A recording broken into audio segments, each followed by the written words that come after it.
Washington State is run by some of the craziest white people in the country. In 2019, the legislature voted to overturn a ballot initiative and bring back anti-white race preferences. Critical race theory is taught in public K-12 schools, thanks to a state law passed in 2021. In 2022, the state Supreme Court ruled that race of perp can determine whether a police stop was legal. In 2024, the court said the bar exam was racist and should be junked because too many blacks fail it. Seattle was the big city that went the farthest in the insane 2020 fad of defunding the police. The state is still crazy. It has just added the finishing touches to a reparations program not just for blacks, but that also includes Koreans, Dot Indians, Samoans, and Marshall Islanders. It's called the Covenant Homeownership Program. It will correct a history of housing discrimination with a commitment to make it right by giving you up to $150,000 in free money, but only if you meet certain biological requirements. If certain social constructs apply to you. You have to be Black, Hispanic, Native American, Alaska Native, Native Hawaiian, or other Pacific Islander, Korean, or Asian Indian. Islanders can be Samoan, Chamorro, that's people from Guam, Tongan, Fijian, or Marshallese. If you've got the correct high-value DNA, and if you had an ancestor living in Washington State in 1968, and if your household income is no more than 120% of the median in your county, Washington State will pay the down payment on your first house, up to $150,000. That becomes an interest-free loan until you sell the house. If you make no more than 80% of the county median income and you keep your house for 5 years, the state will turn the down payment into a grant. These payments are covered by a brand new $100 tax on every real estate transaction in the state. So all other buyers will raise up to $100 million a year for people with the right DNA. How come Koreans and Dot Indians, but not Chinese or Japanese?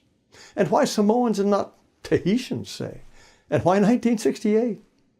It's mainly got to do with restrictive covenants, as explained in this 200-page report put together by nonprofits that work every angle to get non-white people into housing. I learned a lot from the report. A handful of places in Washington had race-based zoning laws to keep neighborhoods white.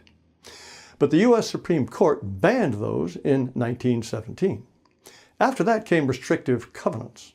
Mostly, they were clauses in sales contracts that said the new buyer could sell only to a white person. Some had more exotic restrictions. For example, no one of the Ethiopian, Malay, or Asiatic race, or Hebrews, Hawaiians, Chinese, Japanese, Hindus. Here's one that forbids selling to aliens, disorderly persons, or persons not of the Caucasian race. The huge majority of Washington homes were not bound by restrictive covenants. The nonprofits could find only a little more than 50,000 in the entire state. The red dots on this map show the most intense concentration of covenants in the city of Seattle, which is where they were most common. Restrictive covenants therefore applied to a tiny percentage of the state's housing stock, and the U.S. Supreme Court banned them in 1948. But zealots love to quote their explicit language. That's why the word covenant is the first word of this 21st century giveaway program.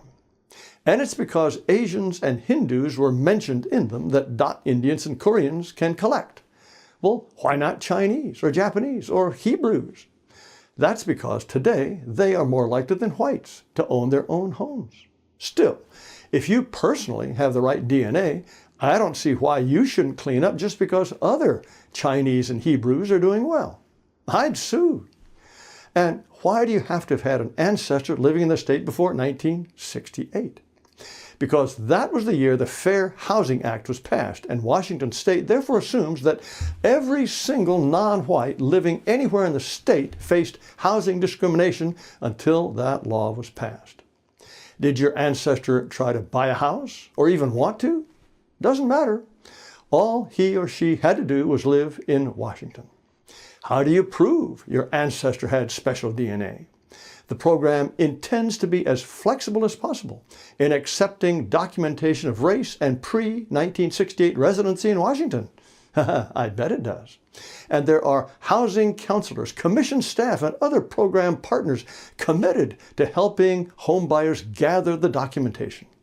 What's more, dozens of free classes are taught each week by lenders and real estate professionals across the state to help people with special DNA learn about credit, mortgages, home ownership, and how to cash in. Oh, by the way, you can qualify as a first-time home buyer if you haven't owned a home in the previous 3 years. And how poor do you have to be? Here are the median household income figures for some of Washington's counties. King County, at the bottom, includes Seattle and has the highest median at $157,500. 120% of that means that you could be making $189,000 a year and still qualify for handouts.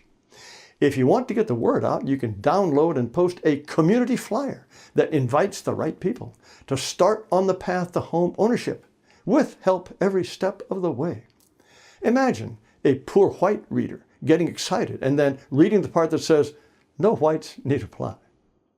There's also a flyer in Spanish with a picture of happy Hispanics, but oddly, there isn't one in Korean.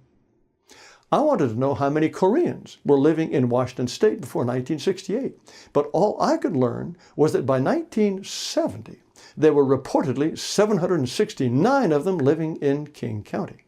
Chamorros, Marshallese, beats me. And why don't Tahitians or Yapese get the nod?